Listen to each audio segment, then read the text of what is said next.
Today we're answering a question from a football player. Hey Dr. Beau, I just started football practice and I'm having pain on the lower portion of my legs, both sides of them on the front shins. What is going on? All right, stay tuned, let's discuss.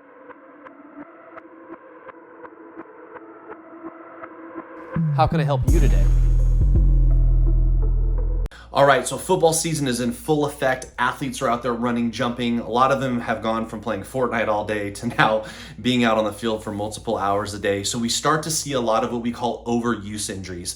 And really what this means is that there are muscles that are deconditioned, that are being forced to work extra hard, and ultimately the athlete is injuring themselves. Typically, these are small, little kind of chronic nagging injuries. And the most common one that we see is what we talked about right now, called shin splints. Now, if you guys know what shin splints are, I have my handy dandy little model here, but this is the lower portion of the leg. This muscle right here is called your tibialis anterior. Matter of fact, the way you find it is you go down the front of your shin, and the muscle to the outside portion of it, the big fat muscle, is called your tibialis anterior. And what that does is it actually allows your big toe to lift off. So if you haven't ran a lot and now you're doing lots of sprints and you're pushing off your big toe or you're lifting your big toe up, that muscle tends to overwork, ultimately becoming very tight. What we then see is if this is the tibia and this is the tibialis anterior next to it, if it becomes tight, it'll actually avulse, it'll actually pull off the bone, and that is what they call shin splints. So here's what you need to do about it. Number one, first off, we got to decrease the inflammation over the area. So how do we do that? Most people say, well, can you use ice? Yes, you can, but here's what I prefer. I prefer something called ice cup massage. Now what that is you go get those little Dixie cups, like the ones that they served you when you were in preschool. You can get them at like Albertsons or whatever store. You're gonna fill some of them up with water and then you're gonna freeze them.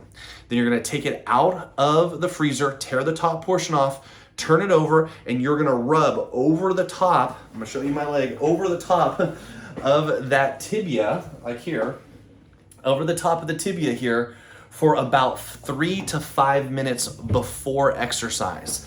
After that, you're gonna take it off, and then what you're gonna do is you're gonna take a tennis ball like this, or you're gonna take a massage gun and you're gonna dig it in to the front of that tibia.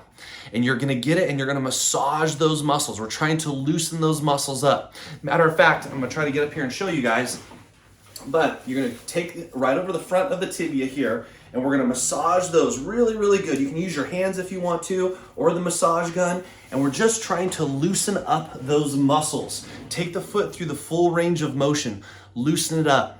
Now, in addition, you can also kinesio tape it, which means putting tape on the outside portion and pulling it over and in.